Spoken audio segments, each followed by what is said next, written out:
Բարև ձեզ, Վանաձայնի եթերում Հայաց Երևանից հաղորդաշարն է, ես Վահագն Զաքարյանն եմ։ Բարեկամներ, այսօր մեր տարեվերջյան վերջին հանդիպումն է Վանաձայնի եթերում եւ այսօր, ինչպես արդեն ավանդույթ է մեզ մոտ ձևավորվել,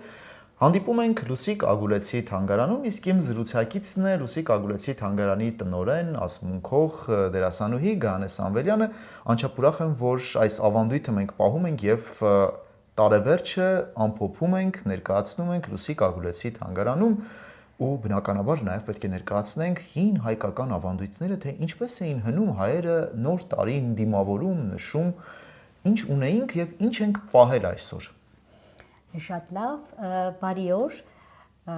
ուրախ եմ, որ մասնակցում եմ նախատոնական այս թողարկմանը։ Կարծում եմ, որ նոր տարին թե հայերի, թե աշխարհի տարբեր ժողովուրդների ամենասիրած տոներից մեկն է։ Հայերն ունեցել են մի քանի նոր տարի։ Առաջին նոր տարին նշել են մարտի 21-ին, Գարնանային գիշեր հավասարի օրը, երբ նոր կյանք էր ստեղծվում, զարթոնք էր բնության։ Հետագայում սկսեցին նշել օգոստոս ամսին եւ տոնը կոչվում էր Նավասարդ, նոր տարի, որովհետեւ հայկը հաղթեց Բելին եւ մարդկանց համար սկսվեց նոր օր, նոր կյանք, նոր ժամանակաշրջան, նոր տարին սկսեցին տոնել Նավասարդին։ Հետագայում նոր տարին սկսեցին նշել աշնանը, երբ որ բերք ու բարիքը հավաքված էր, նախիրը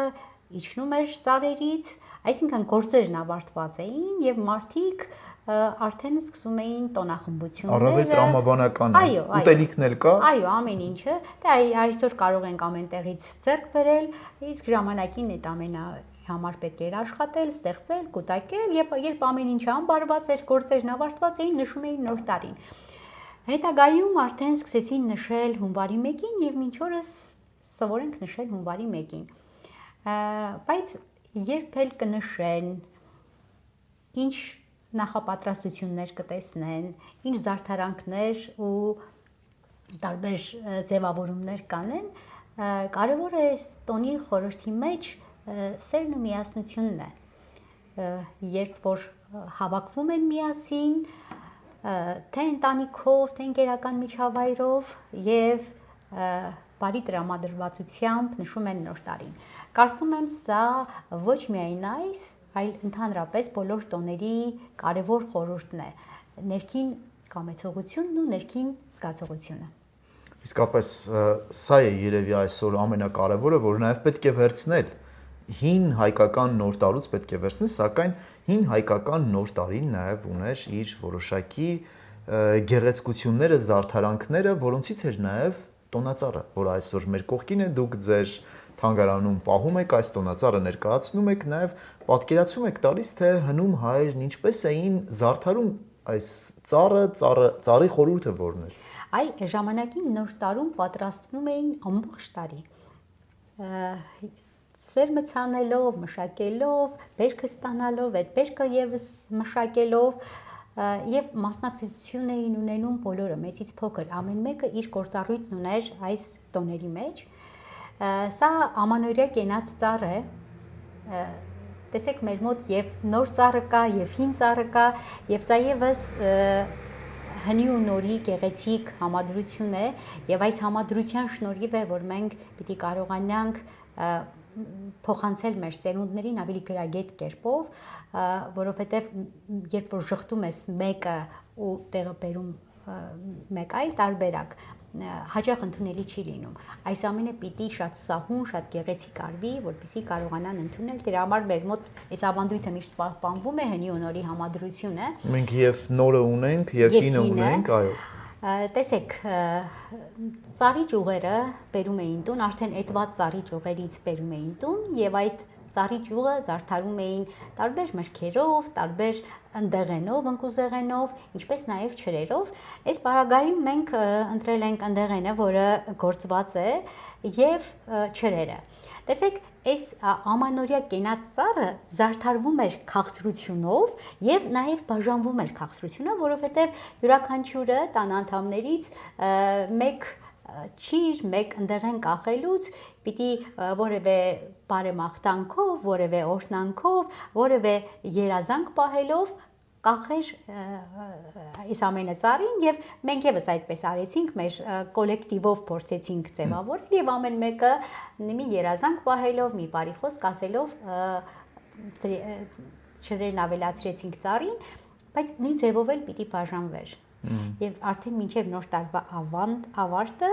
այս ծառը պիտի լցվեր բերքով ու այդ բերքը բաժանվեր։ Դա եւս շատ կարեւոր խորհուրդ է։ Այսինքն ինչպես դասավորել են, ձևավորել են, զարդարել են, յուրաքանչյուր յուրաքանչյուր մտնողին, այո, ծառից որոշակի բարիք է հասնում։ Այս ժամանակին նույն ձևով անում էին նաև կրակի հետ, ամեն տուն մտնող քաղցրի հետ տուն էր բերում նաև մի կտոր փայտ,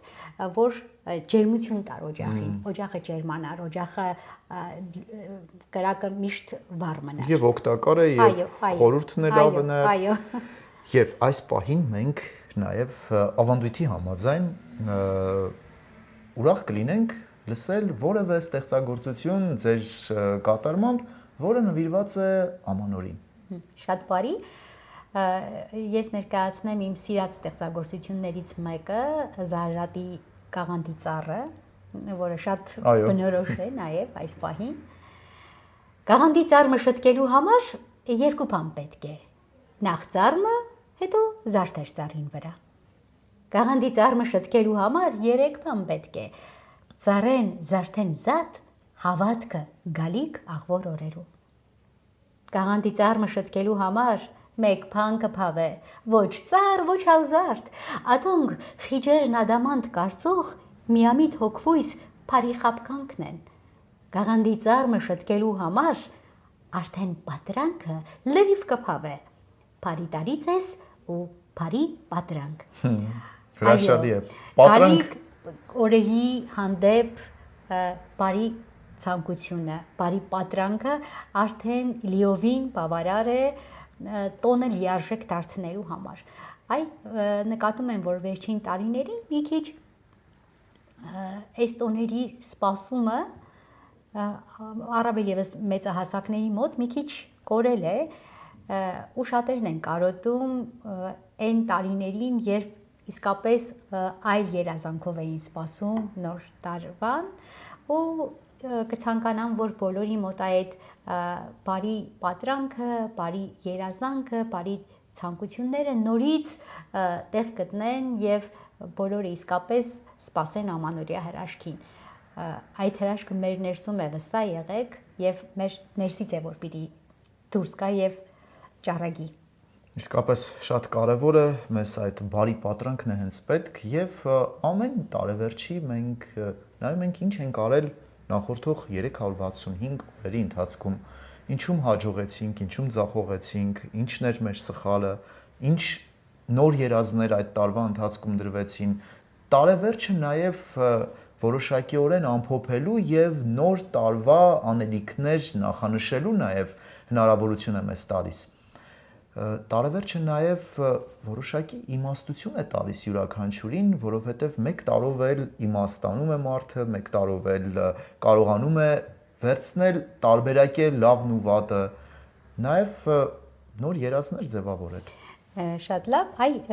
հնում մենք ունեցել ենք նման սովորույթ նոր տարուց առաջ մաքրման ծես կատարելու, նորոգման ծես կատարելու։ Մեր նախնիները կիրառում էին մաքրման ծես, այսինքն մաքրում էին շրջապատը, տունը, այն միջավայրը, որտեղ ապրում էին, բայց շատ կարևորություն էին տալիս նաև հոգու մաքրությանը։ Այն նոր տարի չէր կարելի մուտք գործել նեղսրտած, վիրավորված ինչ-որ մեկից, նեղացած, այսինքն բոլորը պիտի հաշտվեին, բոլորը պիտի կարողանային լուծում տալ այն իրողություններին, որոնց մեջ հայտնվել էին, շատ կարևոր էր այո նաև հոգու մաքրությունը։ Նորոգման ծեսը ինչ էր իրենից ներկայացնում, պիտի նորոգեին հագուստը, պիտի նորոգեին թթխմորը, ջուրը, նոր ջուր պիտի լիներ, կրակն էր նորոգվում, բայց էլի փորձենք կարևորել մեր հոգու նորոգումը, այսինքն նոր տարուց առաջ նոր պլաններով, նոր նախաձեռնություններով, նոր մտքերով, մուտք գործել նոր տարի եւ կարողանալ տարվա ընթացքում իրագործել այդ։ Եվ ամենակարևորը, այո, ամեն օրվա վերջում Անդրանիկի խոսքերն էր, չէ, խիղճդ հանգիստ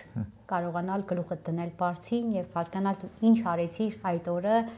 քո ազգի համար, քո համար, մարդկության համար ընդհանրապես։ Տարեվերջին այս միտքը շատ ավելի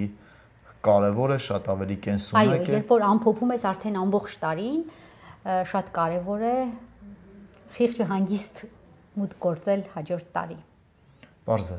Եվ այս պահին դարձյալ միգուցե որևէ ամանորյա բարեմաղթանք, ամանորյա ստեղծագործություն ներկայացնել։ Ես այս պահին կուզեմ Նժդեհի ստեղծագործությունը ներկայացնել, ոչ թե ամանորյա, այլ հայի տեսակը պահպանելու, հայի էությունը պահպանելու այդ ուղերձն ունի Նժդեհի այս ստեղծագործությունը։ Պետք է վերապրել մեր ժողովրդի, մեր պատմության բոլոր բնորոշ անցքերը, այսպես մինչև մեր օրերը, այսպես է ստեղծվում ամբողջական հայը, համահայը։ Հայը ոգու ժողովուրդ է, իսկ ոգուն ներհատուկ է տառապանքը։ Օտար լծերի տակ երկարորեն ապրած ժողովուրդներին հատուկ է ստրկական երկյուղը։ Այդ ամոթալի չարիքից զերծ է հայեությունը։ Նա չէ դադարել իրեն զգալ ավելի բարձր իր երկրին բռնորեն տիրողից։ Քանդեցին, ահա, ավելի լավը կկառուցեմ։ Կառուցանել ավելի լավը, քան էր կործանվածը։ Սա եղավ հայու նշանաբանը պատմականորեն։ Մեր երկրագնդի վրա երկու ուժեր չեն հոգնում՝ ժամանակն ու հայը, մեկը կործանելով, մյուսը վերաշինելով։ Կառուցանել ավելի լավը, քան էր կործանվածը։ Սա արդեն սովորական շինարարություն չէր, այլ մշակութային հրաշագործություն։ Որքան պոեզիա, որքան խորհուրդ կա հայի կյանքում, հավերժանալ շինարարելով, ստեղծագործելով, ահա հայկականը։ Այո, սա է հայի իսկական էությունը, սա է հայի տեսակը եւ մենք պիտի փորձենք գտնել ու վերագտնել մեր իսկական էությունը եւ երբ կունենանք դա, կունենանք նաեւ հզոր եւ ուժեղ պետություն։ Այո, եւ իսկապես շատ այսօրվա համար արդիական խոսքեր էին։ Ցավալի է, բայց մեր ստեղծագործողների գործերը երբ որ ընթերցում ես, տեսնում ես, որ ասես մեր օրերի համար գրված լինեն։ Ճիշտ է, դա ստեղծագործության արժեքը բազմաթիվ անգամ բարձրացնում է, բայց ցավ եմ ապրում, որ անցնում են տարիները, բայց շատ բան չի փոխվում։ Ուզում եմ հավատալ, որ մենք կվերագտնենք մեր արմատները եւ կլինենք այն հայը, այն հայի տեսակը, որը իսկապես գոյատևել է այսքան տարի իր տեսակի շնորհիվ։ Գտնենք մեր տեսակը։ Իսկապես կարևոր է այն ինչ որ նշեցիք, տեսակի ինքնության պահպանությունը, տեսակի վերագտնումը նաև, որովհետև այս ժամանակների հորձանուտում համաշխարհային, աշխարհաքաղաքական մենք արագության մեջ շատ բան կորցնում ենք, շատ բան ուղղակի անտեսում ենք, իսկ իրականում նաև ընթացս անտեսում ենք շատ կարևոր բաներ։ Այ մեր ժամանակի ստեղծագործողներից մեկը Լիպարիտ Սարգսյանը մի բանաստեղծություն ուներ, որի 4 տողը այնքան տպավորվեցին իմ մեջ առաջին իսկ ընթերցումից եւ բազմիցս եմ հնչեցնում այս տողերը, ասում է հավատքն է մեռնում օրեցօր դանդաղ տեղ ու ճար արեկայրեր իմաստուն ծանր է ամեն մի հարազատի մա սոսկալի երբ որ հավատն է մեռնում։ Այ մեր մեջ վերջի շրջանում այդ հավատն է պակասել, հավատը ամեն ինչի նկատմամբ, հավատը մեր ուժերի, հավատը մեր տեսակի, հավատը մարդու, հայրենիքի, եկեղեցու, այդ հավատն է պետք գտնել։ 90-ականներին այդ ցուրտ, մութ, դժվար տարիներին այնքան հավատ կար մարդկանց մեջ, այնքան լույս կար։ Եվ երբ որ շատերի հետ խոսում եմ, չնայած այդ դժվարություններին կարոտով են հիշում այդ տարիները, որովհետև այդ հավատն ու լույսը մարդկանց մեջ շատ էր եւ կուզենամ, որ այս պայմաններում, այս օրերում եւս մենք կարողանանք վերագտնել այդ հավատը մարդու նկատմամբ, որովհետև մարդ տեսակը բառիսպուն իմաստով սկսել է պակասել։ Բոլոր արվեստները մեկ նպատակ ունեն՝ մարդուն դարձնել մարդ, եւ փորձենք պահպանել այդ մարդ տեսակը։ Դա կլինի լավագույն ցանկությունը, լավագույն նպատակը գալիք տարվա համար։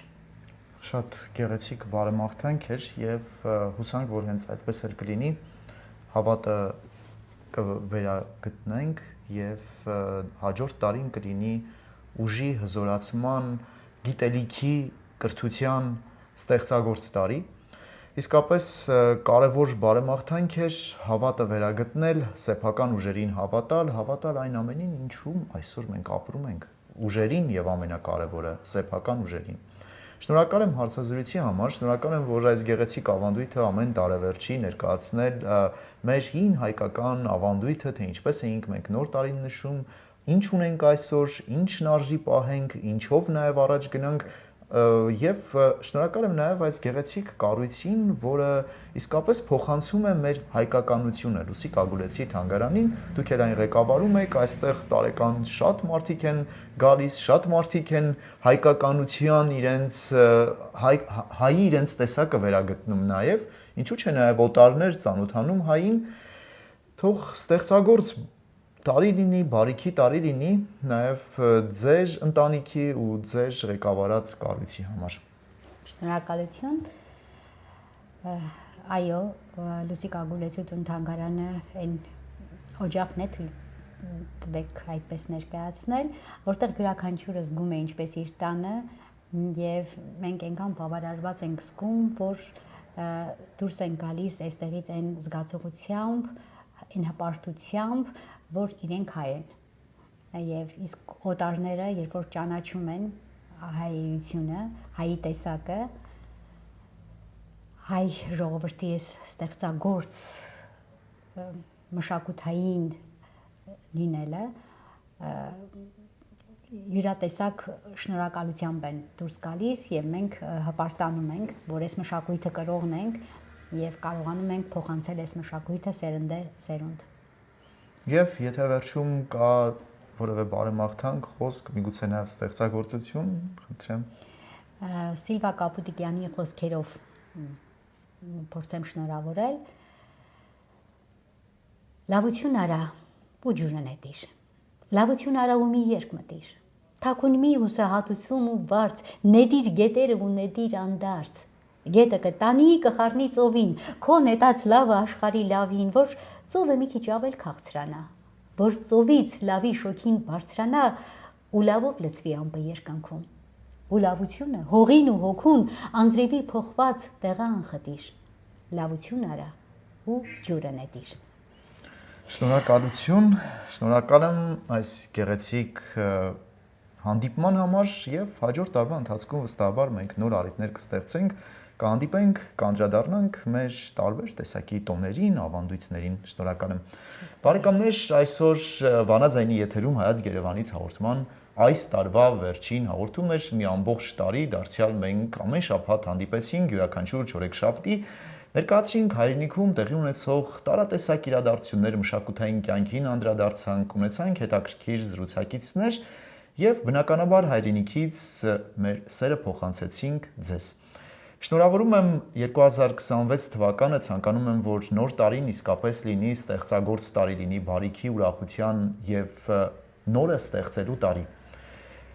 Մենք էլ մեր հերթին հաջորդ տարվա ընթացքում կփորձենք շարունակել այն գեղեցիկ ավանդույթը, որ հայրենիքից դառնալ կամուրջ սփյուռքի հետ։ Շնորհակալություն նաև ձեր արձագանքների, կարծիքների համար, որ պարբերաբար ուղարկում եք, շարունակեք, իսկապես դրանք մեզ համար շատ կարևոր են, մեզ ոգեշնչում են, գոտեպնդում են։ Հանդիպելու ենք 2026 թվականի ընթացքում, շնորհավոր ամանոր եւ Սուրբ Ծնունդ։ Մինչ հանդիպում։